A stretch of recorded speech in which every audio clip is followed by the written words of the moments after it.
Record up. Mm. All right. And scene. Let's go.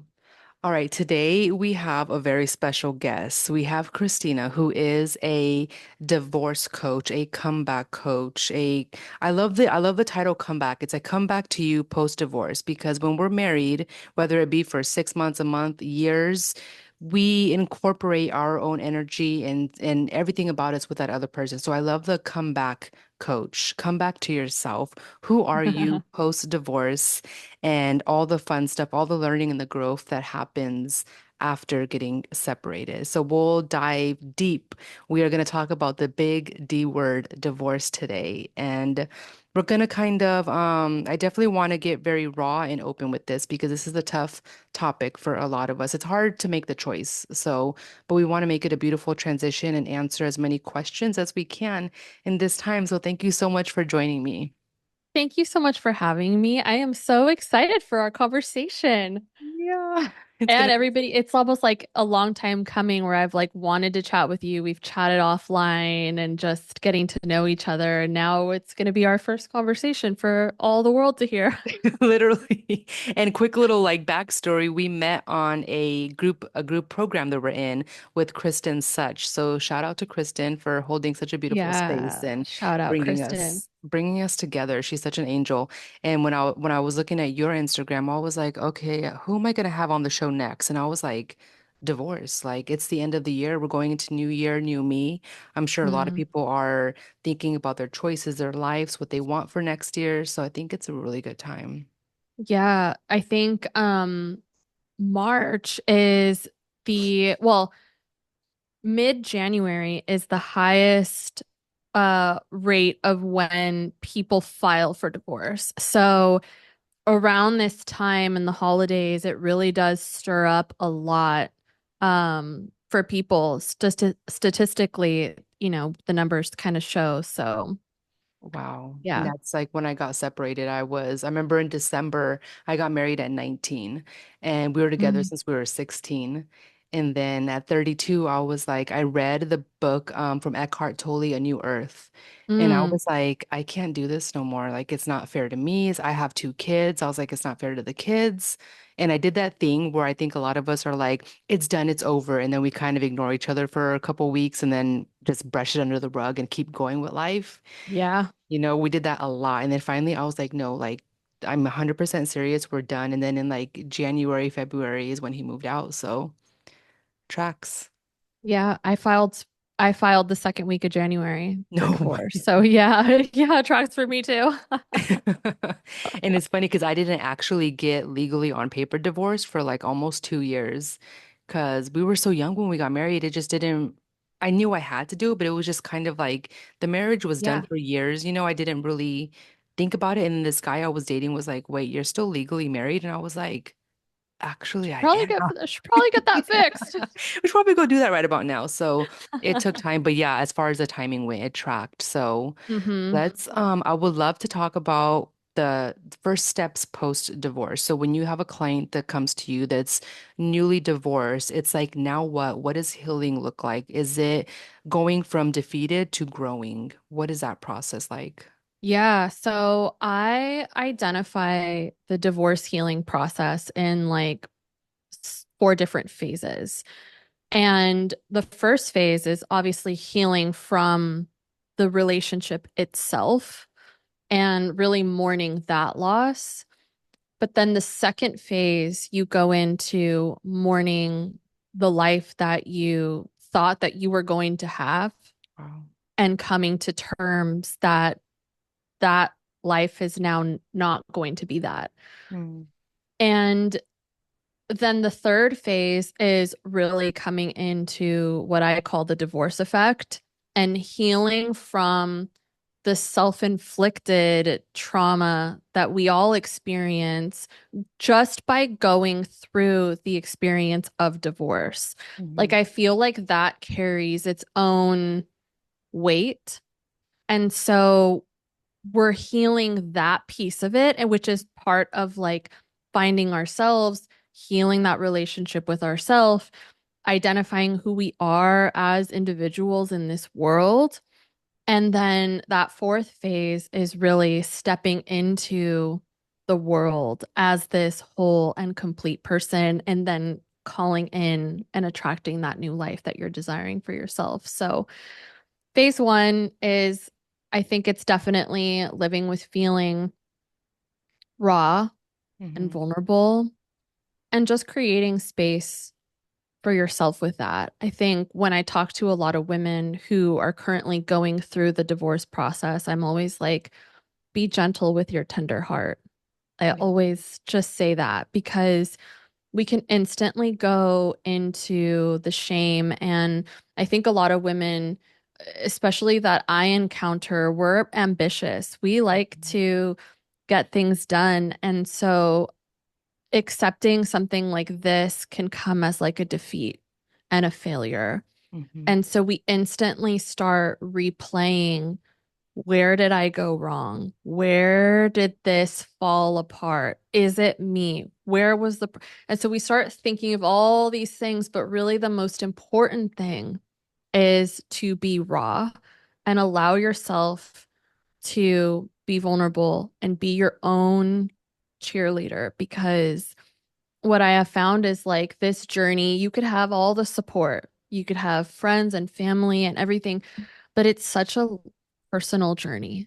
It's Hmm. so lonely because it's only happening to the person that's going through it. Hmm.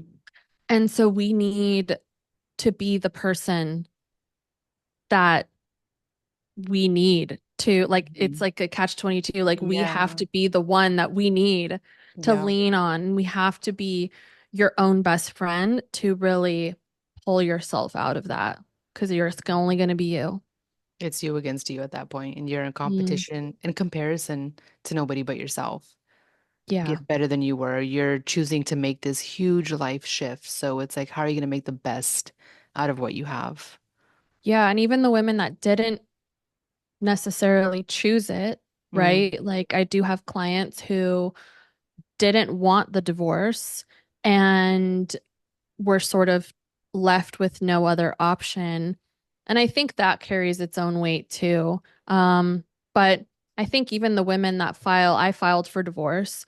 And so even like myself, even though I'm the one that made the choice, it still felt like I had no other option. I was just kind of like taking the bull by the horns and being like, well, fuck, if I don't file, Yeah. this fool ain't gonna file. So Or is going to be here in limbo? I totally yeah. get that. Being your biggest cheerleader is definitely key because no one, you're in the longest relationship with yourself. So I Hmm. tell people like invest wisely. Yeah. And in man, hindsight's 2020, but if I would have had you when I got separated years ago, that I think the accountability part of it is key. How do you help people in that accountability part? I think just really reminding people to be grounded and holding space for people and bringing you back to yourself, because kind of like what I said about the first thing of like creating space for yourself and allowing yourself to feel raw and vulnerable, that's like the opposite of what anybody wants to do at any phase. We Hmm. always want to, maybe, like, I talk to women who are like, I'm going to force myself to go out. I'm going to force myself, like, someone told me I'm in the best shape of my life right now, but I'm dying inside. Yeah, And I have another client who is convinced that her solution is to date someone else and to find a partner because her ex has now moved on. And I'm like, no. So I think just that, the accountability piece, but also just reminding women that you have to prioritize the relationship with yourself, because until you are a whole person, everything outside that you're searching for will never complete you. that So part. I think it's about really identifying the importance of the journey and coming back to wholeness. I agree 100%. That easily could, like I Yeah. said, go into the fitness, it could go into dating, it could go into shopping. And that Mm-hmm. it's like I feel like I touched on all of those areas. Like all the areas that you could like super spiral, I definitely did that. I went from 160 to like 110. And I'm 5'2". I'm very small. I don't have like a curvy body, but my 110 was very muscular as I could get. I was very lean. So I hyper went into fitness. And then I was like, okay, I need to date everybody because I didn't date since I was 16. I was 32 at that point. So it's good to have a coach and somebody that could kind of wrangle you in a little bit. Like you said, it's no one's job but your own to do the Yeah. healing. But to have Yeah. somebody be like, ooh, let's take a step back and look at our habits really quick is key. Yeah. And with that, like the identity. So losing your identity in marriage and walking into a new version of yourself, how do you help clients in that space? Well, the reason why I think it's so important to do the work, and I'll preface by saying, when you get divorced, the work that you do to put yourself back together is hands down the most important work that you will ever do in your life. And I take it very seriously because women can spend the rest of their life still not figuring out who they are or what they do. And if you start to supplement other things like the shopping and the dating, like that's okay to dabble in it and like be aware of it. Hmm. But if you start moving on with your life too soon, you start implementing bad or traits that will make you repeat the lesson. Because, and this may sound cold, and I don't mean any shame to anybody's ex, Hmm. but when it comes to a divorce, even if the other person was really shitty, excuse me, my dog's coughing. Even if the person was really shitty and they did terrible things to you, it still all happens to you for a reason. And I feel like everybody is just a pawn in someone else's game of Hmm. chess. And that person was placed in your life for you to learn certain things. And maybe it's because we didn't listen along the way that led us to choosing that person to begin with. For me, um, I had a history of dating men with certain traits and certain patterns. And so it was almost like the universe was throwing me like little pebbles, little Yeah. signs. And then I was like, no, I am gonna do it. Like I was stubborn. I'm gonna marry this person because that's like, what society tells us is the goal. The goal is to get married. The goal is to, so I was like checking all the boxes Hmm. and I wasn't listening to all the signs that the universe was placing. And so then I feel like the divorce, in processing through it, the universe was like, bitch, you're gonna learn now, And that's why it's like it's it's definitely about finding yourself and your identity, but it's also about learning the lessons Hmm. and like really doing the work and like combing through everything like a detective. And I think that's the thing, the part that people miss because it's so much about your identity to see, oh, this was the lesson that the universe had for me. And then that changes your identity. That like molds who we Hmm. end up becoming once we learn the lesson. And so I was listening to this audiobook about like finding your purpose and was they said that most people go through life never coming close to the purpose that God or source put us on this earth for.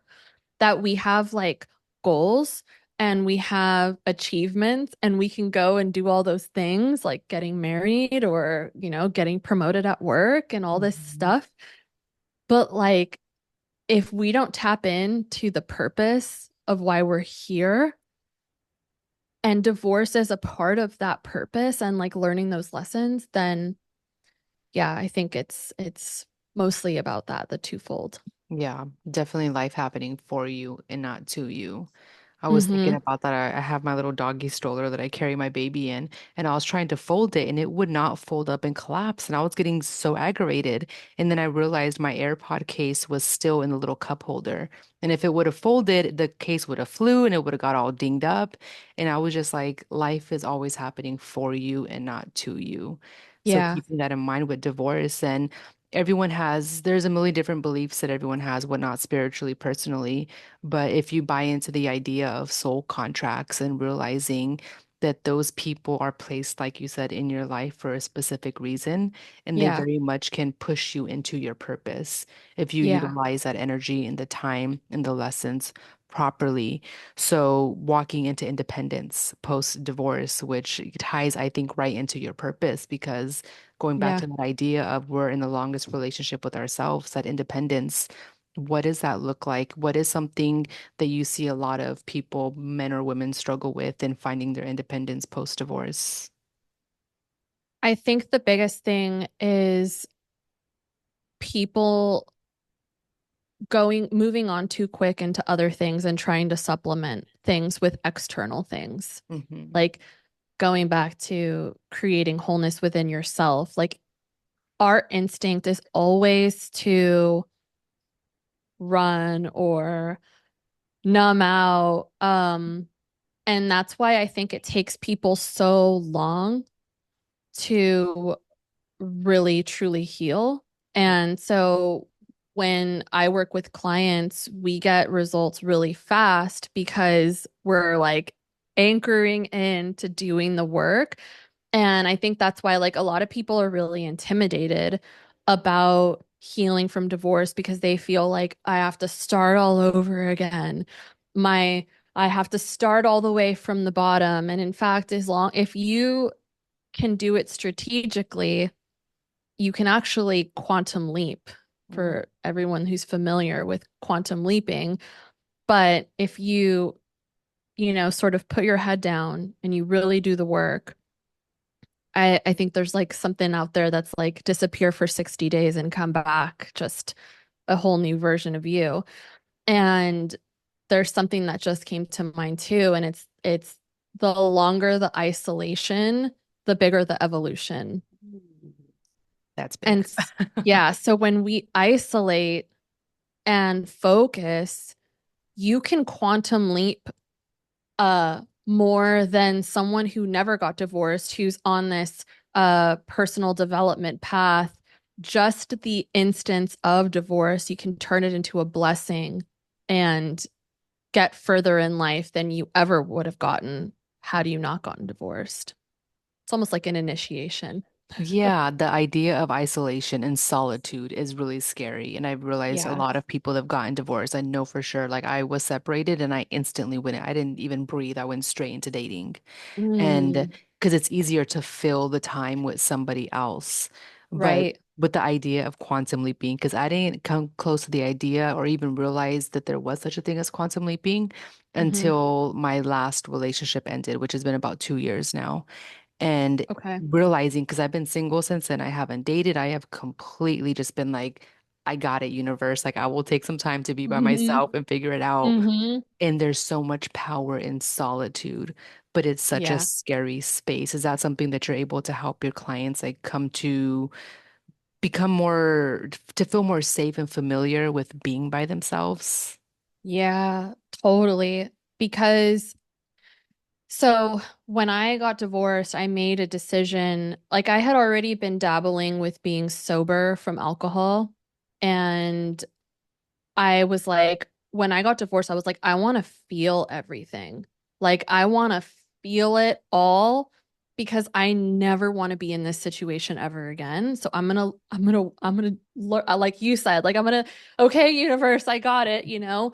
And so I think like when we do things to like numb out, we also don't even feel safe in our body. And that's like the first thing is just feeling safe within yourself. And I couldn't even look in the mirror. I didn't like myself. And so I think learning to cultivate safety of just being. is the first thing. Divorce really shocks our nervous system and we go straight into fight or flight, kind of part of what I was talking about with the divorce effect and going through that experience. It's this trauma that happens to our body. And then we instantly get kicked out of feeling safe. So that's like the first place. And then we start growing in safety in other ways. And so that's like the first process that I take my clients through, is feeling safe within your body and safe within yourself. And then we work our way out. Wow, that So, is like that could save years of work with somebody. If I, because your friends do the best they can, your sisters, yeah, brothers, family, whoever's around you. But totally. I think having somebody who's isn't biased and is genuinely here, unbiased in the sense of like, I don't want to hurt your feelings. I feel bad saying that you should be doing this. Someone who's not your friend, who's your coach, can really Yeah. be pivotal in and pivot being the key word, which way you go. Are you going to go down the spiral of dating the wrong people, of going through the hard lessons? Are you going to utilize the space and the solitude that is being offered that you, or whether, like you said, whether you chose or didn't choose? Yeah. It's a really tricky space. I remember it was right after my kid's dad, my ex-husband moved out, and I just remember it hit me. I think that was my divorce effect. It was just like the reality of it Yeah. really shot me down, and I was just on my bedroom floor dying, and my kids had Mm. to come pick me up. And it was such a wild moment of they were like, "We have to eat dinner. You have to get up and you have to cook." And I was like, "Ugh, I can't I die." have goosebumps. Yeah. I was like, I can't give up. Like, and my mom, bless her heart, she did the best she could with the tools she had. But I just saw her lay in bed and be depressed. She didn't work, she didn't do nothing. She was just dead and decided to stop living at that point.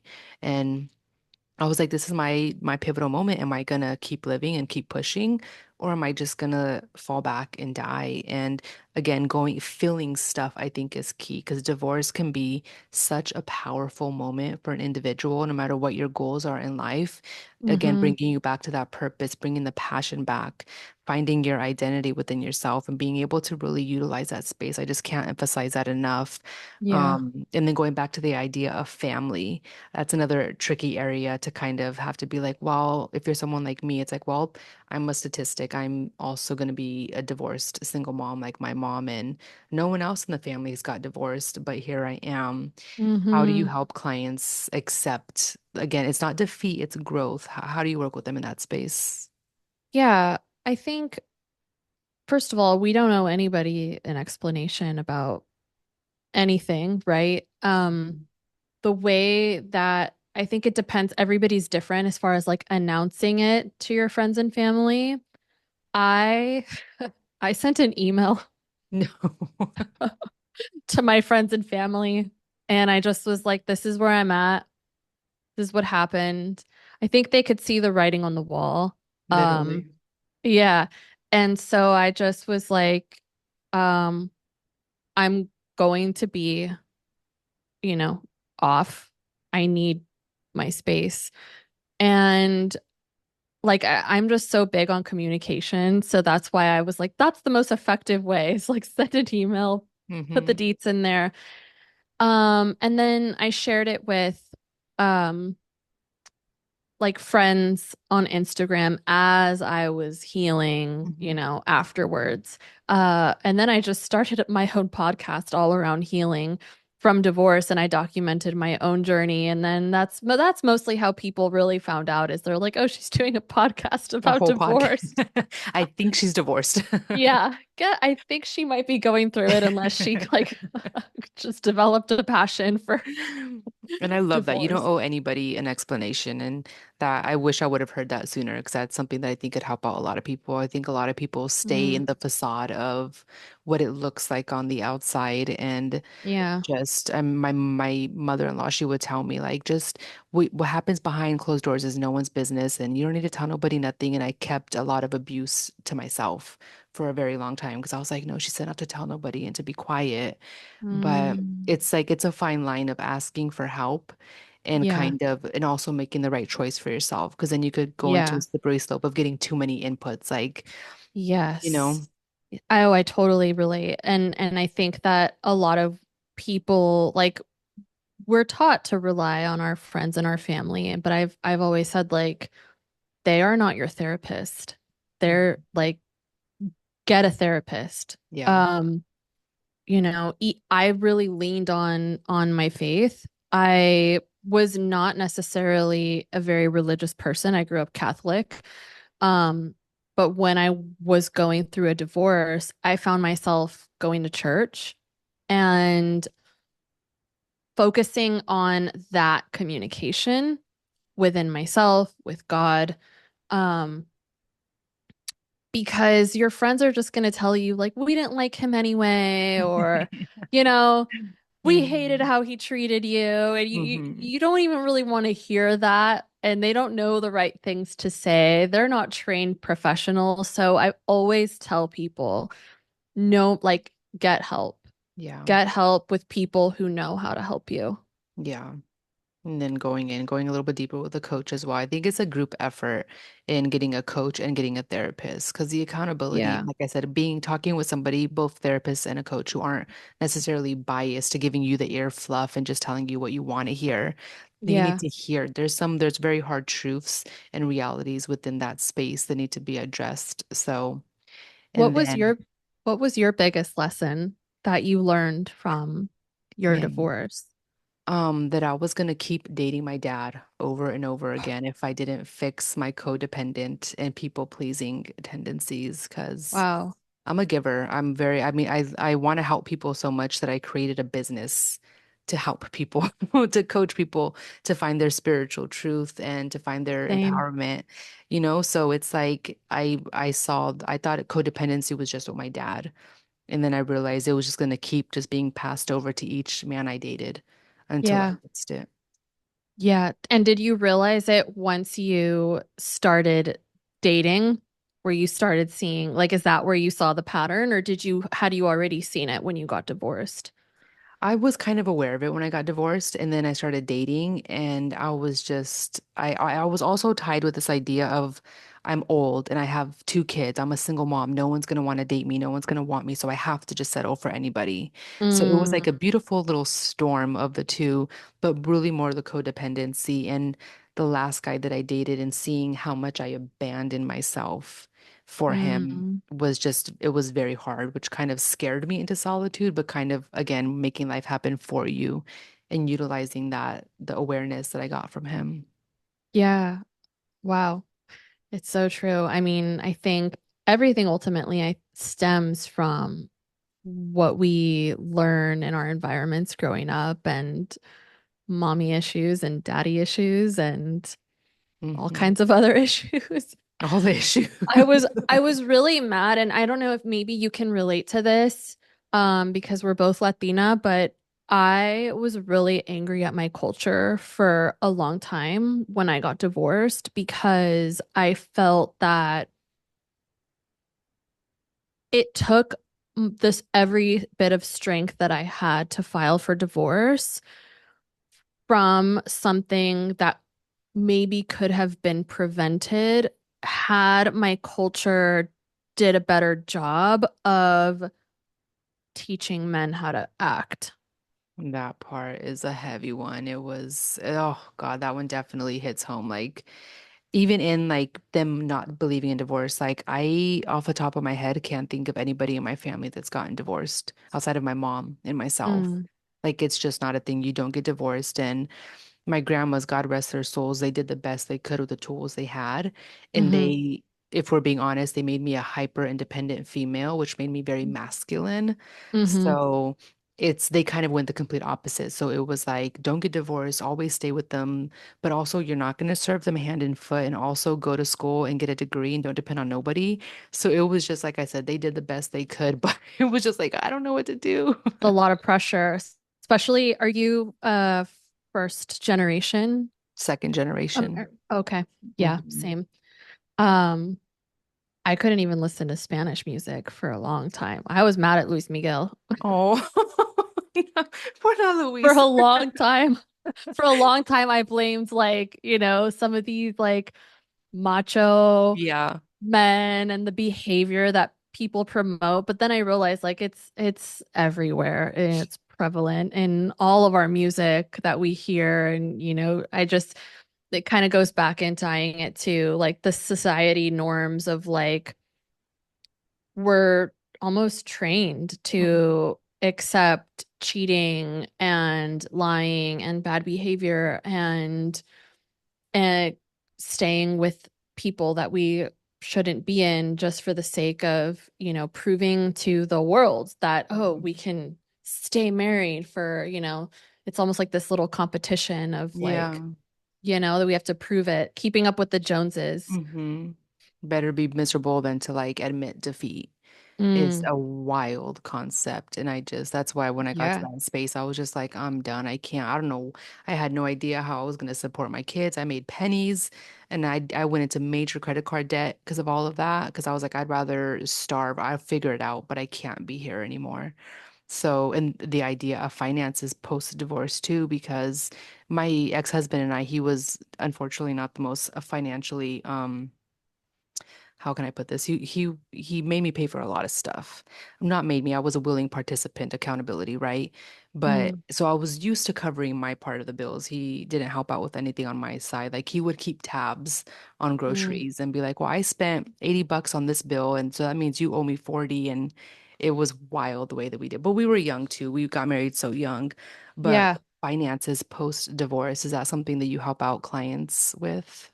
Yeah. I mean, with the divorce effect Hmm. and going through that experience, it also creates a lot of energetic money blocks for Hmm. women. Um, because first of all, going through divorce is expensive as fuck.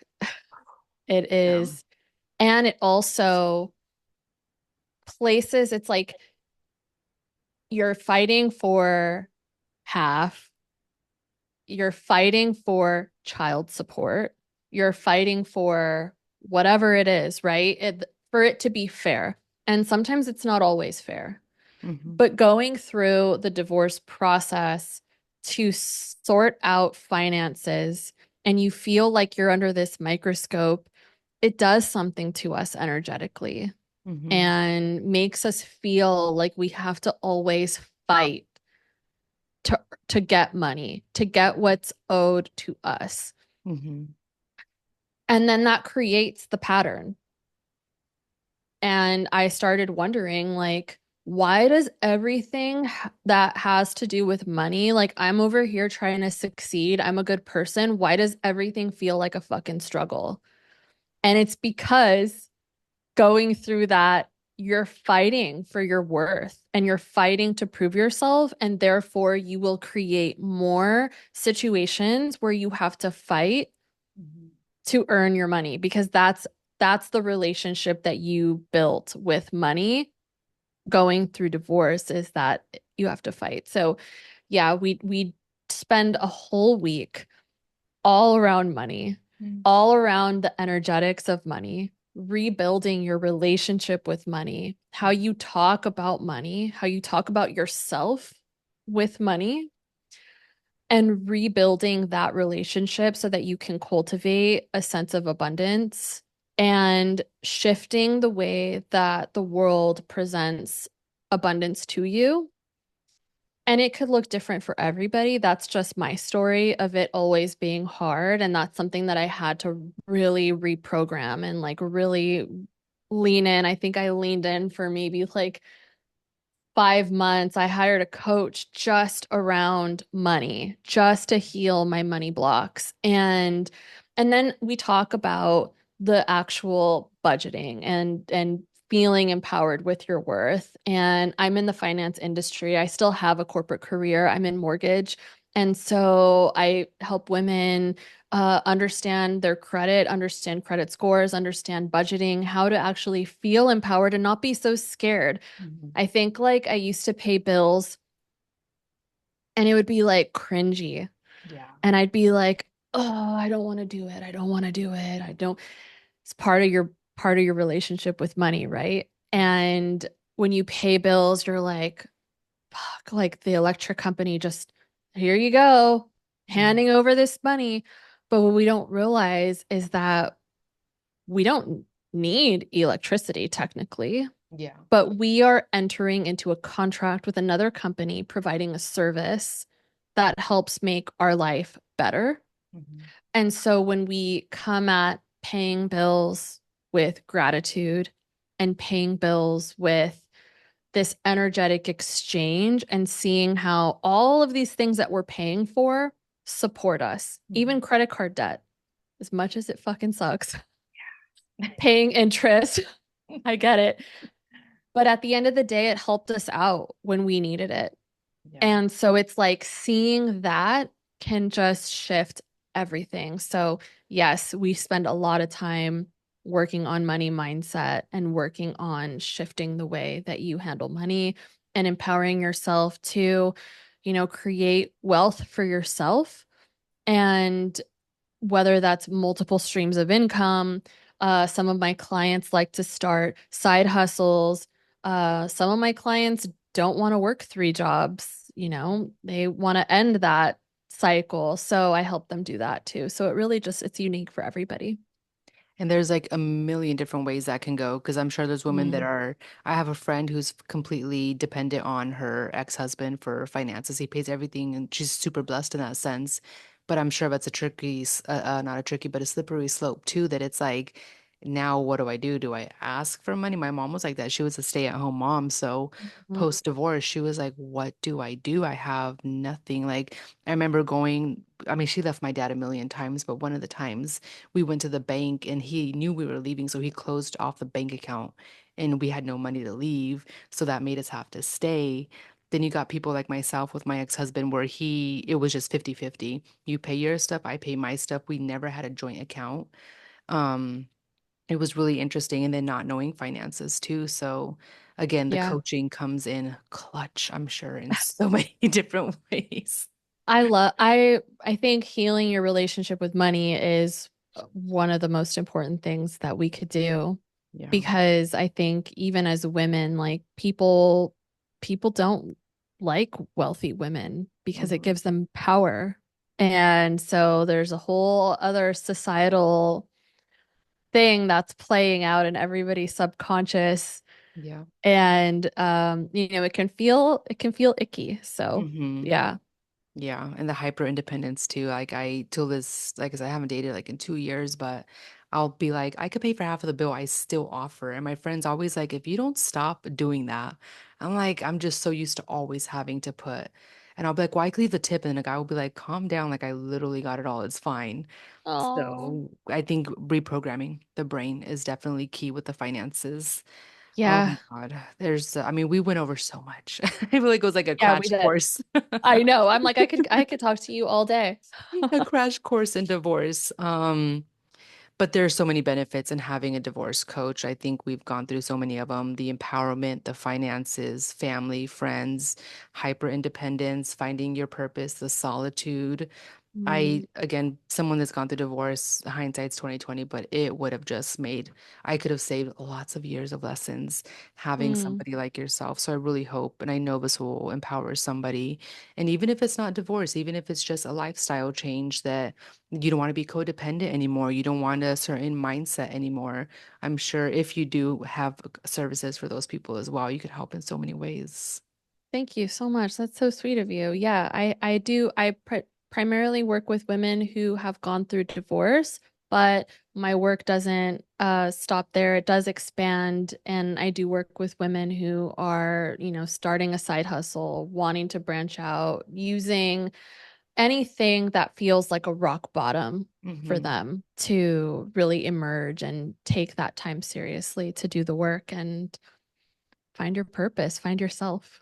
Rock bottom could be so good because I'm like, where are you going to go from there? You can't go any lower. You are as low as it gets. So, And something I'll say to rock bottoms is that it's only a rock bottom when you declare it to be a rock bottom, because if you don't, the universe will say, oh, that wasn't hard enough. Well, let me give you an even bigger rock bottom. yeah, the universe is So, funny. I'm like, she's a mm. little bit petty sometimes. She's very literal. She understands energy, not words. So I'm like, we are just these beacons of, energy being put out and the universe responds to it. So no matter what you're going through in life, let the universe know, give me clarity, give me guidance, show me how this can empower me. How can I build confidence? It's always working Yeah, for you and not to you. yeah. 100%. I love it. I want to ask you one last question and then I'll let you go. But considering your life, you seem like you have such a rich life. You've gone through so much, you've taken and you've transmuted so much energy. And looking back at your life, if you had a theme song, what would it be? I'm so glad that you prepped me for this question because I come from a music background. My father's side, we're all artists, and so I actually feel like music is another language for me, and music is the thing that always picks me up, and it doesn't have to necessarily be words. It could also just be sounds that like Mhm. really move me. And so music is always very healing. So I was like, "Oh my gosh, I have so can I do it by genre? I don't know, like I could tell you, but I think the one song that comes to mind that I feel like has always reminded me of just how far I've come is, and it's so silly, it's that Maroon 5 song She Will Be Loved. Oh my God, I love that song so It's much. yes, and it just like I just feel like I fully believe in singing love songs to yourself. And Yes. so singing that song, even though it was a love song from a partner to a partner, Hmm. you know, singing that to myself, I was like, yeah, that's me for sure. But yeah, there's so many art. I had such a hard time. I'm like, where do I go with this? I don't know. Oh, I love that song. I feel like that song came to me during one of our million breakups when we were kids. And that was like Hmm. my moment of like, that's the most I ever felt like you should not be continuing this relationship. And I kept Mm. going, obviously. But I remember that song reminds me of that period. So I Oh, love that you picked that song. It's such a good one. Music is so beautiful. And I love dedicating songs to yourself. That is mm. definitely a vibe. Yeah. What's yours? For me, it's Leanne. I always mess up her last name. Leanne Warmack. Uh-huh. I hope you Uh-huh. dance. Oh, I love that song. Yeah, that one's so good. I'm like, I just want everyone to dance and be happy and to love and be at peace. Just like rainbows and butterflies for everybody. Yes. But it's a good one. I think Sparkles. it's a good one. I love Sparks. it. You are so amazing. Let us know, what socials do you have? How can we get in contact with you? Yeah, thank you. This was so fun. So thank you for having me. Of course. You can connect with me on Instagram. I'm at Her Heart Heals. My website, herheartheals.com, but feel free to shoot me a DM and let's connect. I also, for anybody interested, I have a quiz on finding your comeback style. So if you're going through divorce and you're like, I don't know where I'm supposed to go, where I'm supposed to go from here, you can take a quiz. It'll tell you what your comeback style is, and it'll give you a personalized guide with blind spots, action steps, things based on your personal design Hmm. of going through divorce and what your comeback style is. And it's set up to get you started and give you all those steps. So I love that. I didn't know you had that. When I post this on my reels and my story, I'm gonna link that quiz so people could oh, jump thank on there because you. that'll be so cool. Even if you're not going through a divorce, something really cool. Like I said, if you're rebranding, if you're walking into a new energy, I'm sure you'll be able to utilize it too. Thank you. Yeah, You are amazing. Thank you so much for sharing your advice, your time, your energy with us. I appreciate it. appreciate you. Okay, I'll see you next time. Bye. Bye.